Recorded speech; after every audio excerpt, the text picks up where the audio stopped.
हम अनुवाद की क्लास को कंटिन्यू करेंगे। कल तक हमने संप्रदान से पहले यानी करण कारक उस तक के एग्जाम्पल्स किए थे, Sanskrit to Hindi translation and Hindi to Sanskrit translation.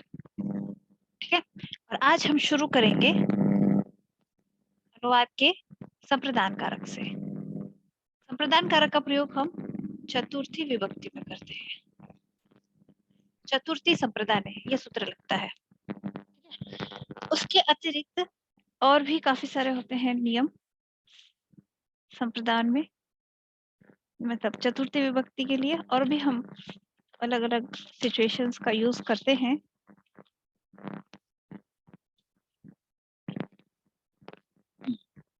जिसमें आते हैं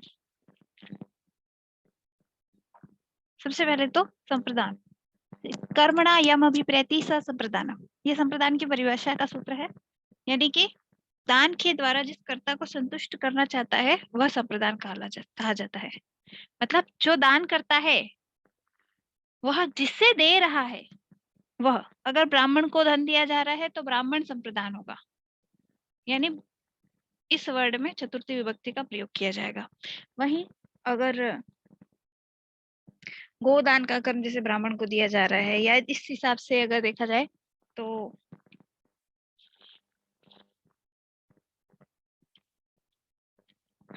उत्साह, हाँ, धन अगर किसी को दे रहे हैं, विद्या किसी को दे रहे हैं, तो जिसे दिया जाए यानी जो प्राप्त करने वाला है वह संप्रदान संज्ञक होगा। संप्रदान के अतिरिक्त हम चतुर्थी विभक्ति का और प्रयोग किया करते हैं कि जिस प्रयोजन के लिए कोई क्रिया की जाती है, जैसे तादर्थीय चतुर्थी वाच्य, ये सूत्र है। तादर्थीय चतुर्थी वाच्य यानी जिस प्रयोजन के लिए कोई क्रिया की जाती है, जैसे कि मुक्ति के लिए हरि का भजन करता है, भक्तम मुक्तये हरिम भजति। ठीक है, तो मुक्ति के लिए काम हो रहा है, तो अगर प्रयोजन किसी चीज का हो, तदार्थीय चतुर्थी वाच्य सूत्र से अगर किसी चीज का प्रयोजन हो, तो जो प्रयोजन है उसमें हम चतुर्थी का प्रयोग करेंगे। ठीक है, उसके अलावा होता है रुच। रुच धातु जो है उसके अंदर रुच्यार्थानाम प्रियमाणः, रुच धातु यानी रुच से अतिरिक्त जो भी रुचि अर्थ में स्थित धातुएं हैं, उन धातुओं के अंदर जो चीज प्रिय हो रही है उसमें हम चतुर्थी का प्रयोग करेंगे। ठीक है, मान लो अगर किसी को खेलने में रुचि है तो प्रिय क्या हुआ? खेल हुआ। तो जो भी खेल होगा, या किसी को कोई भोजन प्रिय है, या किसी को लड्डू प्रिय है, ठीक है, तो ये लड्डू, भोजन और खेल, जो भी चीज प्रिय है, प्रियमाण के अंदर हम चतुर्थी का प्रयोग करेंगे। रुच्यार्थानाम प्रियमाणः, ये इसका सूत्र था। ठीक है, एंड फिर आता है क्रोध, दुह, ईर्ष्या, असूय, इन अर्थ वाली जो है उनमें जिसके प्रति कोप आता है उसमें हम चतुर्थी का प्रयोग करेंगे। ठीक है, तो सूत्र है क्रोध, द्रोह, ईर्ष्या, असूयार्थानाम यम प्रतिकोपः, जिसके प्रतिकोप किया जा रहा है उसमें हम चतुर्थी का प्रयोग करेंगे। हाँ, एक और है नमः स्वस्ति स्वाहा स्वधा अलम वषट, ये से सूत्र है नमः स्वस्ति स्वाहा स्वधा अलम वषट योगाच्च, यानी अगर इनमें से किसी के साथ योग होगा, कौन कौन से शब्द होने चाहिए? नमः, स्वस्ति, स्वाहा, स्वधा, अलम और वषट। तो इन सब में जो जिसके साथ इसका योग होगा, यानी जिसे हम नमस्कार कर रहे हैं, या जिसे हम स्वस्ति कर रहे हैं, जिसे स्वाहा कर रहे हैं, तो इसके योग में जो भी है उसमें हम चतुर्थी विभक्ति का प्रयोग करेंगे। हित और सुख शब्दों से चतुर्थी होती है जैसे, और एक होता है लास्ट, हाँ लास्ट नहीं, इसके अतिरिक्त होता है कथ, निवेदे, उपदेश, धारय, स्पृह, कल्पते, संपद्यते, इन सब के साथ चतुर्थी होती है। इसके अतिरिक्त निमित्त अर्थ में भी चतुर्थी का प्रयोग होता है, यानी निमित्त अर्थ का होता है कि अगर किसी कारण से कुछ हो रहा है, या जैसे विद्या ज्ञानाय भवति, विद्या ज्ञानाय भवति, तो ज्ञान का निमित्त, ज्ञान क्या है? विद्या का निमित्त है, इस वजह से इस निमित्त के अंदर हमने चतुर्थी का प्रयोग किया। तो निमित्त अर्थ में होती है, समर्थ अर्थ वाली धातु में चतुर्थी होती है, अगर तुम अर्थ यानी तुमन प्रत्यय जब लगता है तब तब उसमें चतुर्थी होती है, यानी तुमुन अर्थ, या तो उसमें क्या लगा? तुमुन अर्थ लगा, और अगर यहाँ तुमुन अर्थ नहीं लगा और वैसे ही कोई जाता है, जैसे कोई यज्ञ करने के लिए जा रहा है, तो या तो होगा वहां यष्टुम। अब यष्टुम है यानी यहाँ पे तुमुन प्रत्यय लगा है, लेकिन अगर हमने यहाँ पर तुमुन प्रत्यय नहीं लगाया तो हम ये लिखेंगे यज्ञाय। जहां इस अर्थ की, इस तुमन प्रत्यय के अर्थ की विवक्षा होगी। विवक्षा का अर्थ होता है कर्ता जब किसी चीज को वैसा कहना चाहता है लेकिन वाक्य में स्पष्ट नहीं है, लेकिन सीधा सीधा नहीं लिखा हुआ वाक्य के अंदर, लेकिन फिर भी वाक्य पढ़ने से ऐसा लगता है कि कर्ता उसे बनाना चाह रहा है, इस तरह का। तो विवक्षा जहां होती है वहां। फिर कृत्य और अर्थम का प्रयोग होता है जहां पर, वहां पे चतुर्थी का प्रयोग होता है। अभी हम इसके एग्जाम्पल्स देखेंगे कि किस प्रकार इन सब में चतुर्थी का प्रयोग होता है। तो सबसे पहले हम संप्रदान अर्थ में देखा था, तो कृषिकेभ्यः कर्म करेभ्यश्च कुशलम भूयात्। तो कृषिकेभ्यः कर्म करेभ्यश्च यानी सारे कृषक और सारे कर्मकार, यानी मजदूर जो हैं, सारे कृषक और सारे मजदूर, किसानों और मजदूर, कुशलम भूयात् उनका भला हो। ठीक है, तो ये भला किसका हो रहा है? कृषकों और कर्मकारों का। तो इनमें चतुर्थी का प्रयोग होगा। जो कुशल है ये इन्हें दिया जा रहा है, कुशलता। ठीक है, फिर दूसरा है अलम इदम उत्साह भ्रंशाय भविष्यति। अलम इदम उत्साह भ्रंशाय भविष्यति, अर्थात यह उत्साह भंग करने के लिए पर्याप्त है। अलम का अर्थ होता है पर्याप्त, यह एक अव्यय है, इसका अर्थ होता है पर्याप्त। ठीक है, अलम इदम, इदम, इदम शब्द नपुंसकलिंग, प्रथमा विभक्ति एक वचन। उत्साह भ्रंशाय ये हमारा चतुर्थी में है। क्यों? क्योंकि हम यहाँ जो इदम उत्साह भ्रंशाय भविष्यति, यहाँ क्या है संप्रदान में? उत्साह का भ्रंश, तो इसमें हमने चतुर्थी का प्रयोग किया है, भविष्यति। भक्तम मुक्तये हरिम भजति, तो भक्त हरिम भजति, भक्त हरि को भजता है। किस लिए बचता है? तो उसका कारण क्या है? मुक्ति। ठीक है, और ये प्रयोजन क्रिया, प्रयोजन जब है तो इसका भक्ति भजन करने का कारण क्या है? मुक्ति। प्रयोजन क्या है? मुक्ति, इसलिए मुक्ति में हमने चतुर्थी का प्रयोग किया है। फिर रुचार्थानाम प्रियमाणा के अनुसार, तो रमाये रामायणम रोचते, रमा को रामायण अच्छी लगती है, पसंद है, तो रमा जो है उसको पसंद है रामायण, तो रुच्यार्थना प्रियमाणा, तो रमा में हमने चतुर्थी का प्रयोग किया है। ठीक है, फिर क्रुद्धुहेषार्थानाम जिसके प्रतिकोप, जिसके प्रति कोप किया जाता है, गुरु शिष्याम क्रुद्धति, तो शिष्य है उसके प्रति क्रोध किया जा रहा है इस क्रुद्ध धातु में, तो शिष्य जो है उसमें हम चतुर्थी का प्रयोग करेंगे। क्यों? यम प्रतिकोप, किसके प्रति कोप किया जा रहा है? शिष्य के प्रति, तो शिष्य में हम चतुर्थी का प्रयोग करेंगे। ईश्वराय नमः, नमः के अर्थ में जो भी साथ में होगा उसमें लगेगा, तो ईश्वर को नमस्कार है तो ईश्वर में हम चतुर्थी विभक्ति का प्रयोग करेंगे। गुरु शिष्याय कथयति, कथ कथ निवेदय उपदिश धारे स्पृह कल्पते, इन सब में भी जो साथ में होता है यानी किसे कह रहा है उसे चतुर्थी का प्रयोग करेंगे। विद्या ज्ञानाय भवति, ये निमित्त अर्थ में है, ज्ञान किसका? विद्या का निमित्त है, इसलिए ज्ञान में हमने चतुर्थी का प्रयोग किया है। इस प्रकार से चतुर्थी विभक्ति का हम प्रयोग किया करते हैं। अब इनकी एक्सरसाइज देखते हैं ट्रांसलेशन करने की। ये तो थे क्या संप्रदान के एग्जाम्पल्स।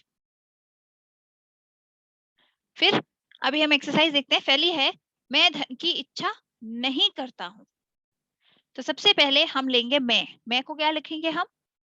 चूंकि ये मैं यहाँ पर करता है, एक वचन है, तो अहम अस्मत् शब्द प्रथमा विभक्ति एक वचन यहाँ यूज करेंगे, अहम।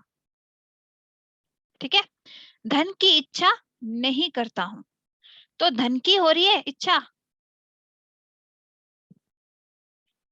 ठीक है, यहाँ इच्छा को कहते हैं स्पृह धातु।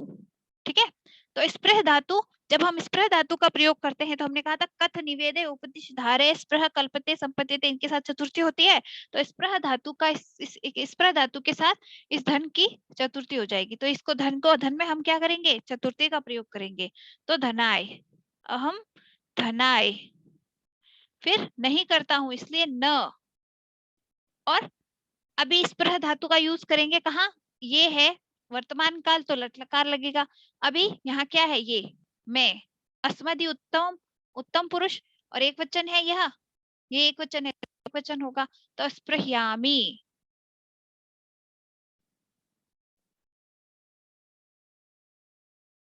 स्पृह्यामि, उत्तम पुरुष एक वचन, स्पृह धातु लट लकार, उत्तम पुरुष एक वचन, स्पृह्यामि।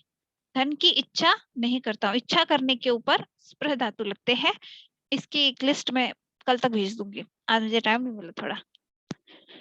धातुओं की लिस्ट बोली थी ना अतुल, वो मैं कल भेज दूंगी। तो मैं धन की इच्छा नहीं करता हूँ, अहम धनाय न स्पृहयामि। फिर नेक्स्ट है, बालक को लड्डू अच्छा लगता है। जब अच्छा लगता है तो क्या, रुच्यर्थ, रुच्यार्थानाम प्रियमाण, प्रियमाण क्या है, लड्डू। बालक, तो बालक, तो लड्डू को हम लिखेंगे मोदक। लड्डू के अंदर क्या है ना, विभक्ति लगानी हमें थोड़ी मुश्किल पड़ेगी मोदक इजी है। बालकान नाम, बालक, बालकाय, बालकाय एक वचन है, मोदकः। अब ये क्या है, प्रथम पुरुष, बालक प्रथम पुरुष, अच्छा लगता है लट लकार, ठीक है, और एक वचन। तो लट लकार प्रथम पुरुष एक वचन, रुच्य, रुच धातु, तो रुच्यते।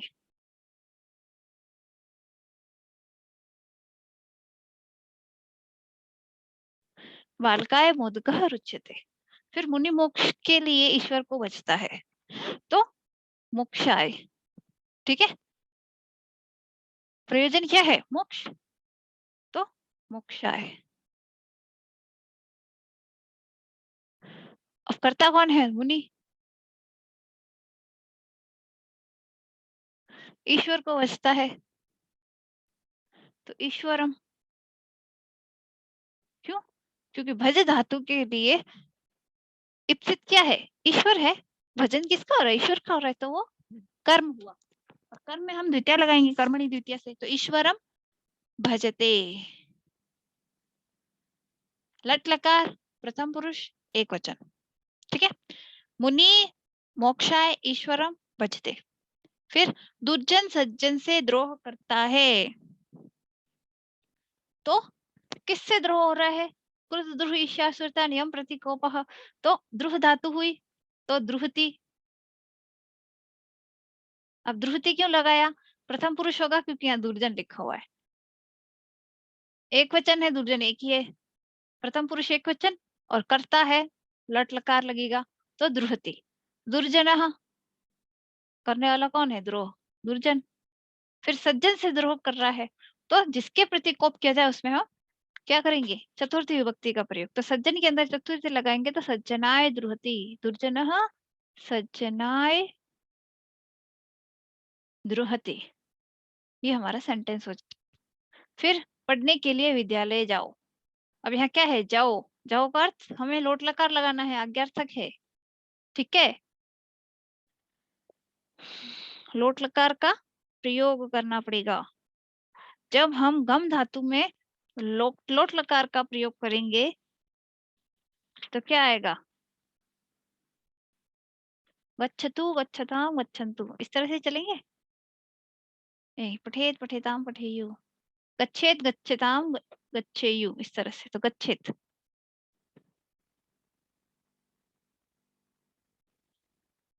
इसी तरह से हम गम धातु में लोट लकार का प्रयोग करेंगे।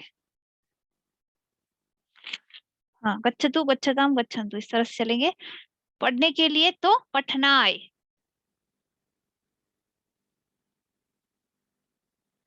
विद्यालय,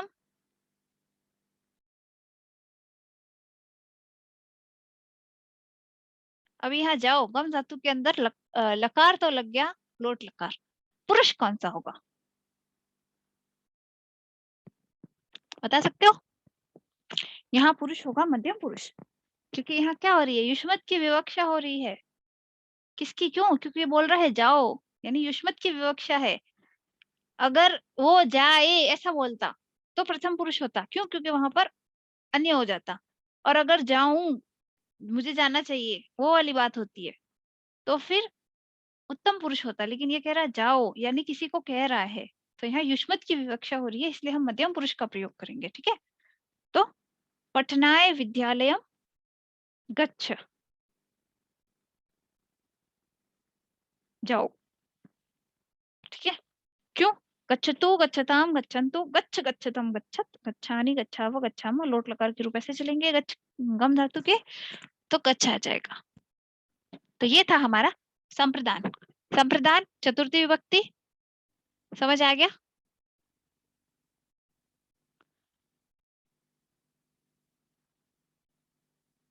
अतुल आंसर करो तो आगे बढ़ूं।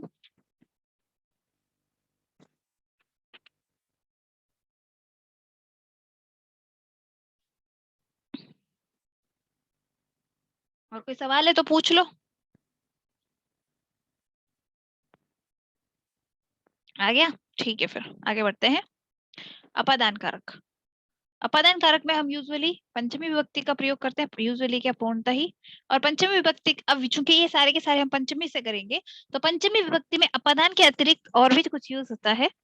और भी क्या क्या यूज होते हैं कि पहला तो ध्रुवम अपाई अपादानम, जब भी पृथक्करण की क्रिया होगी तो जो भी ध्रुव रहेगा उसमें हम अपादान का, उसे हम अपादान की संख्या करेंगे। ठीक है, जब भी कोई दो चीजें अलग होगी तो उसमें जो ध्रुव है, ध्रुव यानी अटल है, अपनी जगह पर है, दूसरी चीज अलग होके जा रही है दूर, लेकिन पहली चीज अपनी जगह पर है, तो जो ध्रुव चीज है उसमें हम पंचमी का प्रयोग करेंगे। जैसे वृक्ष से पत्ते गिरते हैं, पत्ते वृक्ष से अलग हो रहे हैं, लेकिन अटल क्या है? अटल है वृक्ष, पत्ता नीचे गिर रहा है। बिल्कुल इसी तरह हम देखेंगे अश्वात पतति, घोड़े से गिरता है कोई आदमी, तो फिर घोड़ा क्या है? अटल है, भाग रहा है, लेकिन गिर कौन रहा है? वो, तो वह उससे अलग हो रहा है। ध्रुव कौन सा है? घोड़ा। घोड़ा क्योंकि घोड़ा गिरा नहीं है इसलिए वो ध्रुव है, यूं तो भाग रहा होता है, लेकिन फिर भी उसे ध्रुव माना जाएगा। ये इसलिए एग्जाम्पल दिया जाता है श्वात पद्धति का कि हम ध्रुव से यूं मान सकते हैं कि वो चीज रुकी हुई ही है। तो जरूरी नहीं है कि वो चीज रुकी हुई हो, लेकिन फिर भी वो अटल है, वो अपनी स्पीड में, जिसमें वो ये क्रिया होने से पहले वो जिस स्थिति में था वो अभी भी उसी स्थिति में है। वह जिस स्पीड से भाग रहा था उसी स्पीड से भाग रहा है, यानी वह ध्रुव है, वो अभी तक अटल है, वो अपनी स्थिति में अटल है। इस वजह से हम ध्रुव का प्रयोग करते हैं। तो ध्रुवम अपाये अपादानम, इससे हम अपादान संज्ञा करते हैं, जिसमें भी यह चीज होगी, पृथक्करण होगा, लेकिन पृथक्करण है लेकिन एक चीज ध्रुव है, तो ध्रुव जो चीज होगी उसमें हम अपादान संज्ञा करेंगे, और जिसमें अपादान होगी उसमें अपादान पंचमी से पंचमी विभक्ति का प्रयोग करेंगे। दूसरा होता है भीत्रार्थाना भय हेतु। भीत्रार्थाना भय हेतु, यानी जब भी कुछ डर की स्थिति में होगा भीतर, तो इससे संबंधित जितने भी धातु इत्यादि का प्रयोग होगा, उसमें जो भय का हेतु है, जिससे डर लग रहा है, उस भय के हेतु में हम पंचमी का प्रयोग करेंगे। तीसरा होता है जुगुप्सा विराम प्रमादार्थानाम उपसंख्यानम, यानी जुगुप्सा विरमति परमादति, ये जो सारी धातुएं हैं इनके साथ में हम पंचमी का प्रयोग करेंगे, यानी जिसके लिए इनका प्रयोग होता है। जैसे प्रमादति में सधर्मात् प्रमाद, धर्म से प्रमाद रखता है।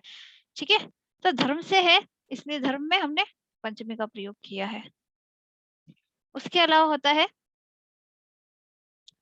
कि वारणार्थानाम इप्सित, जिस चीज को हटाया जाए, तो जिस वस्तु से किसी चीज को हटाया जा रहा है उसमें हम पंचमी का प्रयोग करेंगे। ठीक है, वारणार्थानाम इप्सित, वारण अर्थ के अंदर जो इप्सित वस्तु है, यानी जिसे हमें बचाना है, उसमें हम पंचमी का प्रयोग करेंगे। जैसे कि खेत से गाय को हटाना है, तो खेत से गाय को क्यों हटाना है? क्योंकि हमें खेत को बचाना है, वो खा जाएगी। तो वो जो क्षेत्र है, खेत है, क्षेत्र में हम पंचमी का प्रयोग करेंगे, तो क्षेत्रात हो जाएगा। ठीक है, जैसे गुरु शिष्य को पाप से वारण करता है, उसको पाप से बचाता है, तो जिसका बचाव कर रहा है वो शिष्य का, तो शिष्य में पंचमी आएगी। तो गुरु शिष्य पाप से बचा रहा है, तो पाठ वारे थे। और जिस फिर आता है आख्यातोपयोगी। आख्यातोपयोगी नहीं, आख्यायन जब देते हैं, यानी जब कोई विद्या सीखी जाती है किसी से, तो जिस गुरु अध्यापक इत्यादि से सीखी जा रही है, गुरु हो अध्यापक हो, ये जो भी शब्द हम यूज करेंगे जिससे हम सीख रहे हैं, उसमें हम पंचमी का प्रयोग करेंगे।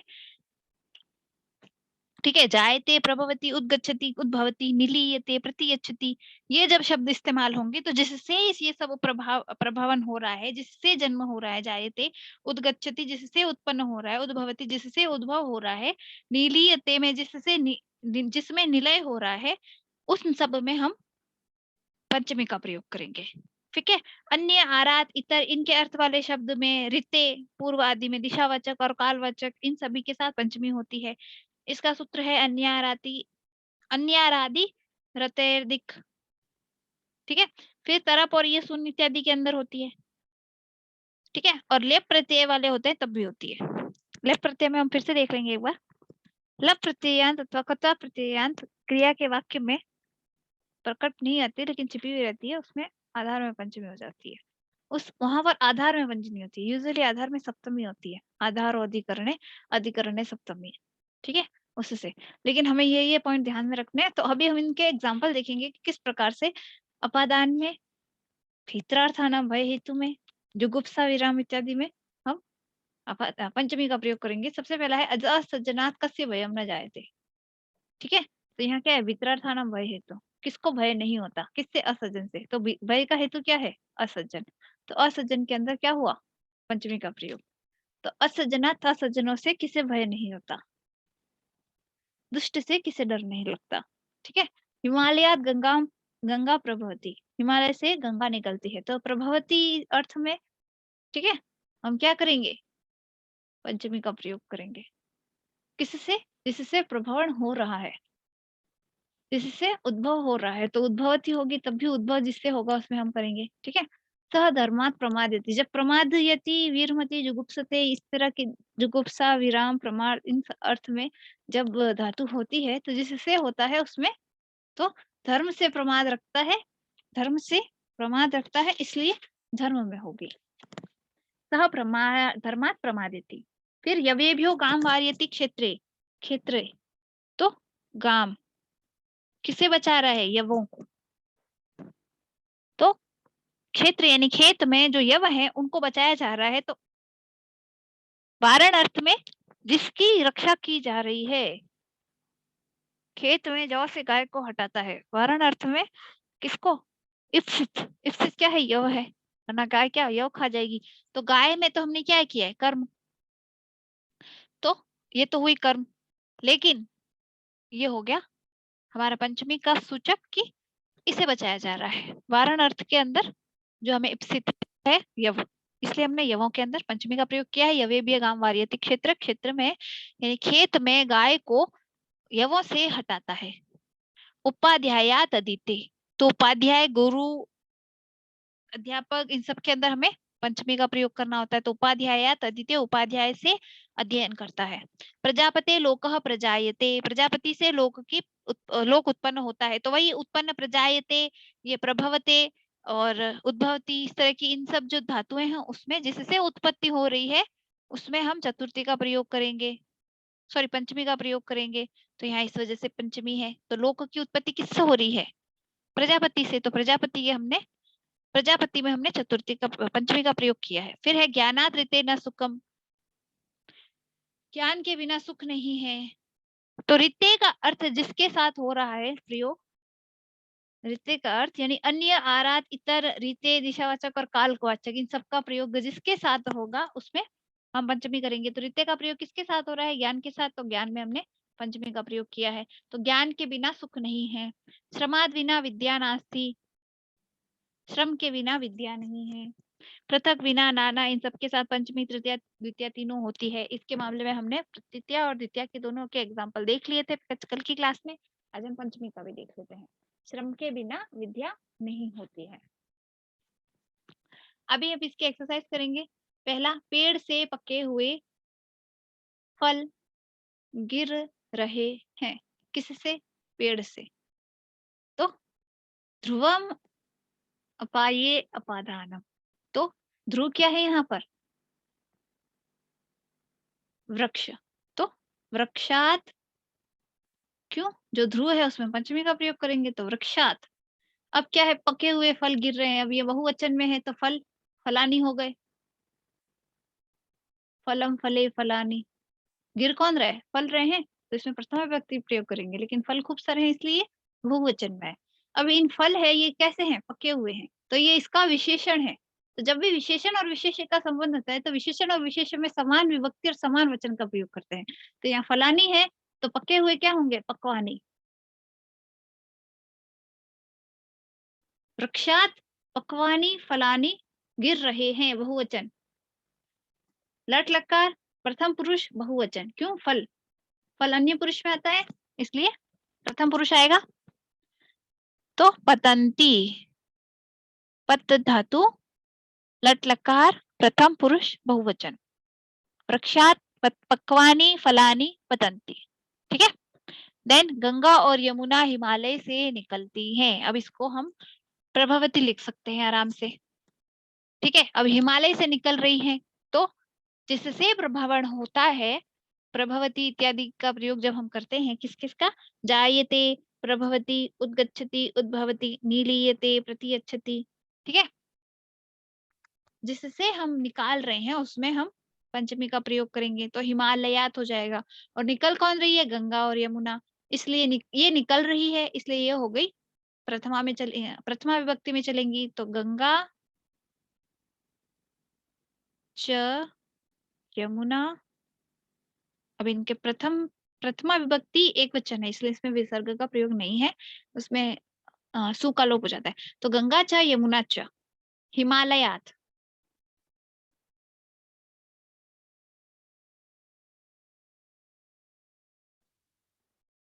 ठीक है। अब यहाँ जो प्रभवण है उस प्रभवण के अंदर हम लकार और पुरुष और वचन क्या क्या लगाएंगे। तो यूं देखें, लकार लगेगा निकलती हैं, लट लकार, कोई आज्ञा नहीं दे रहा, ना भूत में ना भविष्य में है, निकलती है लट लकार। लट लकार में अब क्या होगा, प्रथम पुरुष है, मध्यम पुरुष है या उत्तम पुरुष है, तो गंगा और यमुना है तो प्रथम पुरुष हो गई। अभी एक वचन द्विवचन या बहुवचन, तो गंगा और यमुना कितनी है, दो हो गई ना, तो तो द्विवचन लगेगा। तो प्रभवती, प्रभवतः, प्रभवंती, तो यहाँ लगेगा प्रभवतः। ठीक है। यहाँ प्र उपसर्ग पूर्वक भू धातु है, तो जैसे भू धातु के रूप चलेंगे ना उसमें आगे प्र लगाना है और कुछ नहीं करना है। ये प्रभवते नहीं है, प्रभवता है, ये हिमालयात का है। इसको एक मिनट चेंज कर देती हूँ, मैं कंफ्यूजन हो जाएगा। तो गंगा च यमुना च हिमालयात प्रभवतः। फिर विद्यालय नगर से दूर नहीं है, तो किससे, नगर से, तो विद्यालय क्यों करता यहाँ स्वतंत्र ये हो गया, तो विद्यालय प्रथमा विभक्ति एक वचन, नगर से तो नगरात,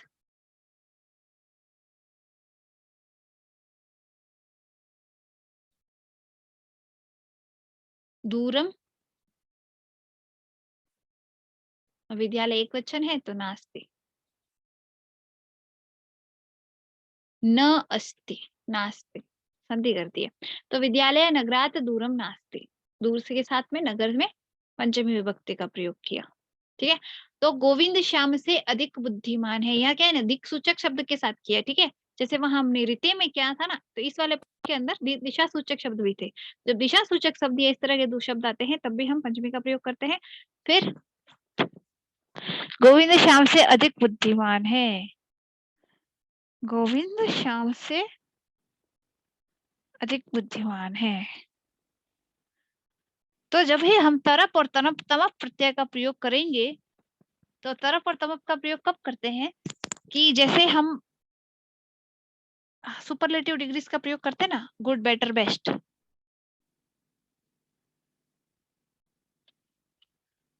बेस्ट, या फिर बैड, वर्स, वर्स्ट, तो इसमें क्या है, ये तो नॉर्मल है डिग्री, ये क्या है इससे ज्यादा, और ये होती है सबसे ज्यादा। वैसे के वैसे जब तर आता है तो उसका अर्थ ये होता है, और जब तम आता है तो उसका अर्थ ये होता है। ठीक है। ये डिग्रीज है। तरप और तमप प्रत्यय का प्रयोग हम इसी हिसाब से करते हैं। ठीक है। तरप और तमप प्रत्यय, उसमें क्या है ना, प का लोप हो जाता है हलंत्यम से, हलंत्यम और तब से लोप लग के उसका लोप हो जाता है, पीछे तर बचता है और तम बचता है। तो यहाँ हम बुद्धिमत तरह, इससे अधिक है ना, तो तरफ लगेगा। तो हम इसको बुद्धिमत तरह अगर यूज कर रहे हैं तो तरफ और तमप में हमें यह ध्यान रखना है कि जिसके प्रति हम तरफ और तमप का प्रयोग कर रहे हैं उसमें हम पंचमी का प्रयोग करेंगे। ठीक है। तरफ अथवा ये सुन प्रत्यांत पद के द्वारा अथवा साधारण विशेषण की क्रिया द्वारा जिसका तुलनात्मक दिखाया जाता है उसमें पंचमी होती है। उसी हिसाब से गोविंदात, नहीं, श्यामात, श्यामात गोविंद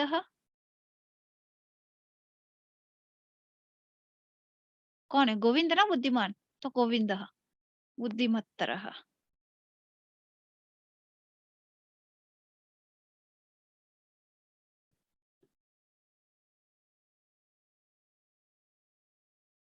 श्यामात् गोविंदः बुद्धिमत्तरः।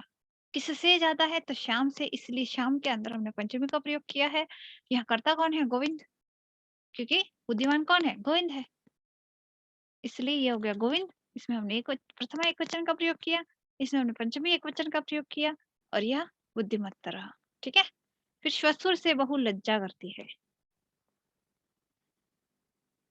ठीक है, श्वशुर से बहु लज्जा करती है, तो यहाँ लगेंगे लज्जती। कौन? वधु। किससे कर रही है? ससुर से कर रही है, तो ससुरात वधु श्वसुरात लज्जते।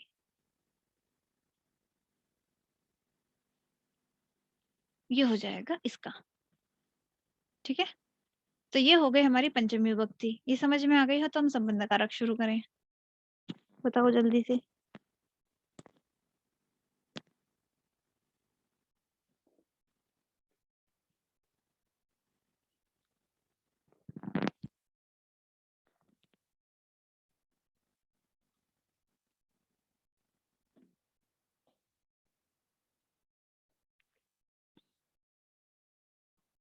ठीक है, फिर आगे बढ़ते हैं संबंध कारक में। अभी हम षष्ठी शेषे, शेष व षष्ठी का प्रयोग करते हैं कारकों के अंदर। उसके अतिरिक्त उसमें संबंध की विवक्षा होनी चाहिए। कर्ता से किसी प्रकार के संबंध की विवक्षा हो अगर किसी की, तो वहां पर हम षष्ठी का प्रयोग करते हैं। उसके अतिरिक्त भी हम कहाँ करते हैं? तो हेतु शब्द के साथ षष्ठी होती है। ठीक है, दूसरा होता है अधिपूर्वक, ई, दय, ईश, और इन्हीं अर्थों वाली अन्य धातुओं में षष्ठी होती है, जैसे कि अधिगर्थ दयेशाम कर्मणि इस सूत्र से। उसके अलावा षष्ट्यतसर्थ प्रयत्नेन, उसमें उपरि उपरिष्टात् अधस्तात् पुरः पुरस्तात् पश्चात अग्रे उत्तरतः, इस सब में हम क्या करते हैं? षष्ठी का प्रयोग करते हैं। निमित्त कारण प्रयोजन हेतु निमित्त पर्याय प्रयोगी सर्वसाम प्राय दर्शनम, इनमें सब में क्या करेंगे? षष्ठी का। जैसे कस्मै निमित्त है, किसके निमित्त आ रहे हो, ऐसे निमित्त के अंदर तो सभी सभी विभक्तियां प्रयोग होती है, उसमें कुछ खास नहीं है। फिर बहुत में से एक छांटा जाए तो उसमें षष्ठी सप्तमी दोनों कर सकते हैं, तस्य निर्धारणम। ठीक है, तो वहां पर भी षष्ठी होती है सब। जैसे छात्राणाम गोविंद श्रेष्ठ, तो वहाँ छात्रेषु गोविंद श्रेष्ठ भी सही होगा। यह ऐसा सूत्र है जो दोनों में लगेगा, षष्ठी में और सप्तमी में, दोनों में से कोई भी चलेगी, लेकिन इसके अतिरिक्त तो कोई है तो वो अशुद्ध है। ठीक है, फिर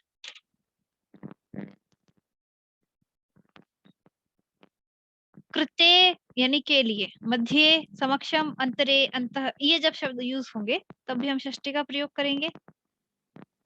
जिसका अनादर करने के लिए कोई कार्य किया जाता है उसमें षष्ठी या सप्तमी होगी, और आशीर्वाद सूचक शब्दों के साथ षष्ठी और चतुर्थी दोनों होती है। ये हो गए इसके नियम। फिर आते हैं एग्जाम्पल। तो सबसे पहला है मम पुस्तकम। तो यहाँ संबंध की विवक्षा हो रही है, क्यों? क्योंकि मेरे साथ पुस्तक का संबंध बताया जा रहा है, मेरी यह पुस्तक, इसलिए यहाँ पर हमने अस्मद शब्द में षष्ठी विभक्ति एकवचन का प्रयोग करके मम पुस्तकम, मेरी है, यह पुस्तक मेरी है। ठीक है, यह मेरी पुस्तक है। अन्नस्य हेतु और वस्ति, जब हेतु अर्थ होता है तो क्या हेतु क्या है? अन्न है, तो अन्न में हमने षष्ठी का प्रयोग किया है कि अन्न के लिए रहता है, तो अन्न के लिए रहता है। अन्न से हेतु और वस्ति, तो जिसमें हेतु का प्रयोग हो। मातु स्मृति, जब स्मरण किया जा रहा है, तो ई स्मरण करना, दया दया करना, ई समर्थ होना, इन अर्थ वाली धातु के कर्म में षष्ठी होती है। तो कर्म क्या है यहाँ पर? मातु। क्यों? क्योंकि स्मरण में इप्सित क्या है? माता, इसलिए मातु में मातृ शब्द में हमने षष्ठी विभक्ति का प्रयोग किया है। षष्ठी एक वचन मातुः। स्मरण, दयन और ईश यानी समर्थ होना, ऐसे अर्थों में जो कर्म होगा उसके अंदर हम षष्ठी का प्रयोग करेंगे। फिर नगर से उत्तरतः वसति, यानी ऊपरी उपृष्ठा अधस्तात् पूर्व पुरस्तात्, जब भी हम ये सब करेंगे तो नगर के उत्तर में रहता है, तो वहां पर हम षष्ठी का प्रयोग करेंगे। ठीक है, अगर किसी ग्रुप में किसी को कुछ बताना है तो भाई छात्राणाम गोविंदा श्रेष्ठ, तब वहां पर हम षष्ठी सप्तमी दोनों का प्रयोग कर सकते हैं। छात्रेषु गोविंदा श्रेष्ठ या छात्राणाम गोविंदा श्रेष्ठ, छात्रों में गोविंद श्रेष्ठ है। ठीक है, फिर अध्यापक छात्राणाम मध्य तिष्ठति, जब हम मध्य शब्द का प्रयोग करते हैं, कृते समक्ष अंतर अंतः, तब हम षष्ठी का प्रयोग करते हैं। तो जिसके साथ करते हैं तो छात्रों के मध्य में है, इसलिए छात्रों में षष्ठी विभक्ति का प्रयोग किया है। ठीक है, अध्यापक छात्राणाम मध्य तिष्ठति, अध्यापक छात्रों के मध्य में बैठे हैं। ठीक है, तो ये हो गए इसके एग्जाम्पल। अब हम इसकी एक्सरसाइज करते हैं। तो हिमालय भारतवर्ष की उत्तर दिशा में स्थित है। ठीक है, तो यहाँ उत्तर दिशा आ गई।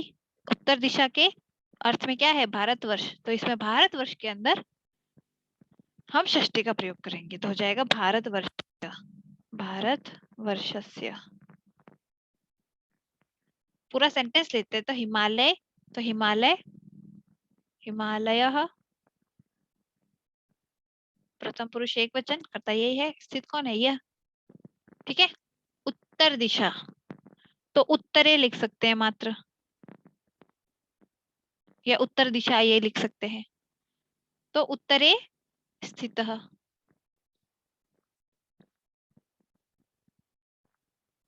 हो गया। हिमालय भारतवर्ष से उत्तरे स्थित। अब भारतवर्ष, ठीक है, क्या भारतवर्षे भी कर सकते हैं, सप्तमी का प्रयोग करते हैं जब, क्यों? इसमें ये भी आता है। पुस्तकों में गीता श्रेष्ठ है। ठीक है, तो जब श्रेष्ठ बताया जाता है तब हम सप्तमी या षष्ठी दोनों का प्रयोग करते हैं। यहाँ हम षष्ठी का करेंगे। तो पुस्तक में, पुस्तकों में बहुवचन है, षष्ठी बहुवचन, पुस्तकानाम, पुस्तकानाम गीता श्रेष्ठ,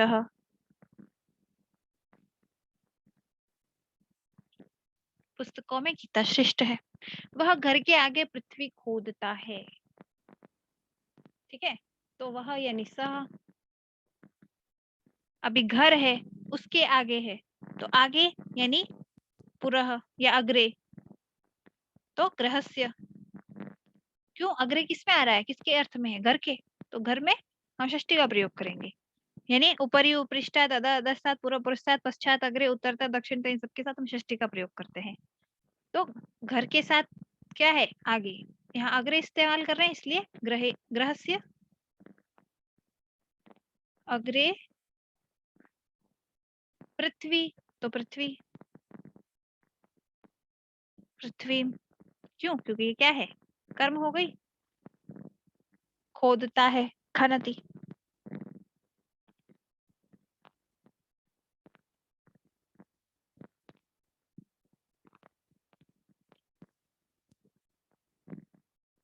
खनति, सः गृहस्य अग्रे पृथ्वी खनति। वह घर के आगे गृहस्य अग्रे पृथ्वी खनति, पृथ्वी को खोद रहा है, यानी पृथ्वी क्या हुई? हमारा कर्म हुई। कर्तक इप्सितम है ना पृथ्वी, इसलिए ये हो गई हमारा कर्म। कर्म में हम द्वितीय लगाते हैं, अग्रे आगे है इसलिए यूज किया है। गृहस्य अग्रे के संबंध, अग्रे के साथ में जो जिसके संबंध में यह अग्रे, उत्तर, पश्चिम, अध, ऊपर, पुरः, ये सारे वर्ड यूज करेंगे, उसके साथ हम षष्ठी का प्रयोग करेंगे। तो गृहस्य में षष्ठी हुई। तह करता है प्रथमा एक वचन, तत्शब्द प्रथमा विभक्ति, तत्शब्द पुल्लिंग, प्रथमा एक वचन, ये पुल्लिंग में चलते हैं। इसके शब्द तीन, तत्शब्द के शब्द रूप तीनों लिंगों में चलते हैं। अब चूंकि यहाँ क्या है? खोदता है, तो पुल्लिंग में लगाएंगे। फिर मूर्ख धन के निमित्त ही जीते हैं, तो यहाँ निमित्त आ गया। तो निमित्त में भी हम जिसके निमित्त होता है उसमें षष्ठी का प्रयोग करेंगे। तो मूर्खा, अब जीते हैं यानी बहुवचन हो गए, तो मूर्खा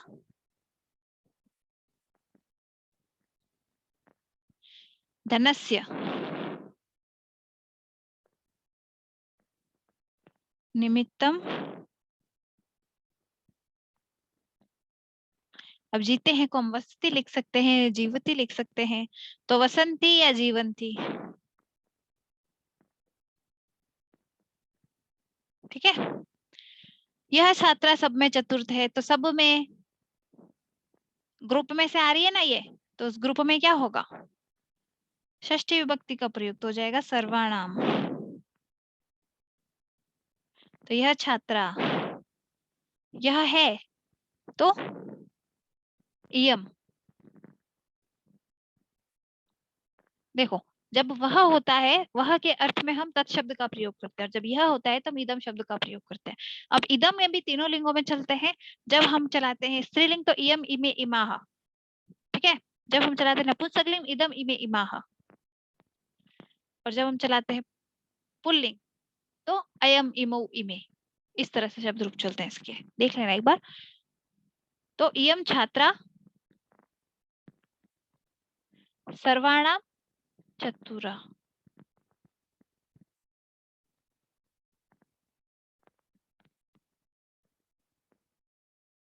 यह छात्रा सभी में चतुर।